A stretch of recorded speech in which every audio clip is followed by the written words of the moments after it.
अगर आप खांसी बुखार या किसी भी छोटी मोटी परेशानी में सीधे मेडिकल स्टोर से सिरप खरीद लेते हैं तो ये खबर आपके लिए बेहद जरूरी है। केंद्र सरकार ने सिरप की बिक्री को लेकर बड़ा फैसला कर लिया है। अब बिना डॉक्टर के प्रिस्क्रिप्शन के किसी भी तरह का सिरप खरीदना आसान नहीं होने वाला। नए नियम लागू होने के बाद देश भर की फार्मेसी और मेडिकल स्टोरों को सख्ती से इन निर्देशों का पालन करना होगा। आखिर सरकार ने यह फैसला क्यों लिया है और इसका आम लोगों पर क्या असर पड़ेगा, आइए जानते हैं पूरी खबर। अब मेडिकल स्टोर से मनमर्जी से सिरप खरीदना नहीं होगा आसान। केंद्र सरकार ने देश भर में सिरप बिक्री को लेकर जारी किए सख्त नए नियम। देश भर में दवाइयों की बिक्री को लेकर केंद्र सरकार ने बड़ा कदम उठाया है। अब खांसी सिरप समेत कई तरह के सिरप बिना डॉक्टर के प्रिस्क्रिप्शन के नहीं मिल सकेंगे। केंद्र सरकार ने 1945 के ड्रग्स रूल्स में संशोधन करते हुए सिरप की बिक्री पर सख्त नियम लागू कर दिए हैं। नए नियमों के तहत अब किसी भी फार्मेसी या मेडिकल स्टोर से सिरप खरीदने के लिए डॉक्टर की पर्ची दिखाना जरूरी होगा।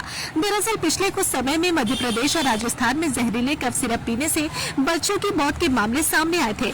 इन घटनाओं के बाद दवाइयों की सुरक्षा और गुणवत्ता को लेकर गंभीर सवाल उठे थे। इसी को ध्यान में रखते हुए केंद्र सरकार ने सिरप की बिक्री और निगरानी को और ज्यादा सख्त बनाने का फैसला लिया है।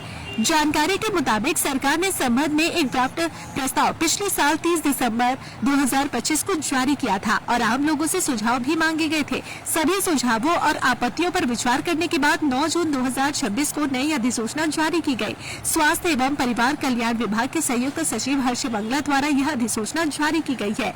नए संशोधन के तहत ड्रग्स रूल्स की एक श्रेणी से सिरप शब्द को हटाकर इन्हें अधिक नियंत्रित श्रेणी में शामिल किया गया है। इसका सीधा मतलब ये है कि पिछले की तरह मेडिकल स्टोर पर जाना बिना किसी प्रिस्क्रिप्शन के सिरप खरीदना संभव नहीं होगा। मेडिकल दुकानदारों को भी बिक्री से पहले डॉक्टर की पर्ची की जांच करनी ही होगी। इस फैसले का असर उन लोगों पर सबसे ज्यादा पड़ेगा जो अक्सर खांसी, जुकाम या अन्य सामान्य समस्याओं के लिए सीधे मेडिकल स्टोर से सिरप खरीद लेते थे। अब उन्हें पहले डॉक्टर से सलाह लेनी होगी और उसके बाद ही सिरप मिल सकेगा। सरकार का कहना है कि इससे दवाइयों के गलत इस्तेमाल पर रोक लगेगी और लोगों की सुरक्षा सुनिश्चित होगी। साथ ही देश भर की फार्मेसियों को नए नियमों का पालन करना अनिवार्य होगा। नियमों का उल्लंघन करने पर कार्रवाई भी की जा सकती है। सरकार का मानना है कि इस कदम से नकली, जहरीले या गलत तरीके से इस्तेमाल होने वाले सिरप पर नियंत्रण लगेगा और मरीजों की सुरक्षा बेहतर होगी। फिलहाल केंद्र सरकार के इस फैसले को दवा सुरक्षा की दिशा में एक बड़ा कदम माना जा रहा है। अब देखना दिलचस्प होगा कि नए नियम लागू होने के बाद इसका असर आम लोगों और मेडिकल कारोबार पर किस तरह पड़ता है।